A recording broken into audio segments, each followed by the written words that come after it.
कराची का मौसम हुआ सुहाना, बन गया सीवियों आने का बहाना। शहर कायद से गर्मी रूठ गई, अब है बादलों की बारी। मौसम गर्मा की छुट्टियों का आखिरी संडे, तो क्यों ना हो जाए खूब फंडे। इसीलिए तो बच्चों की जिद वालिदैन को साहिल ले आई। पूरे साल बच्चों का यही रहता कि कब समुंदर पे जाएंगे, कब फारिग होंगे, तो सिर्फ छुट्टियां ही हैं। ये प्रोग्राम बना के थोड़ा आउटिंग कर लें, बच्चे हैं छोटे और अच्छा मौसम हो रहा है, बहुत मजा आ रहा है हम लोग को यहाँ पर एंजॉय करने।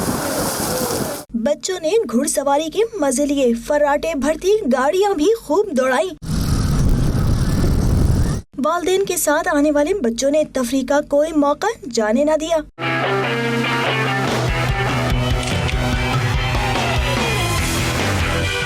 बहुत एंजॉय कर रही हूँ। उसके बाद हमारे स्कूल खुल जाएंगे, इसलिए आज हम लोग यहाँ पे बहुत एंजॉय करने आए हैं। मौसम बहुत अच्छा है आज का कराची का, और हम खूब एंजॉय कर रहे हैं, खूब मस्ती कर रहे हैं। लेकिन आज लास्ट संडे, फिर स्कूल खुल जाएंगे, इसलिए दोस्त यार भी साहिल किनारे आ पहुँचे। शोर करती समंदरी लहरों से खूब छेड़छाड़ भी की।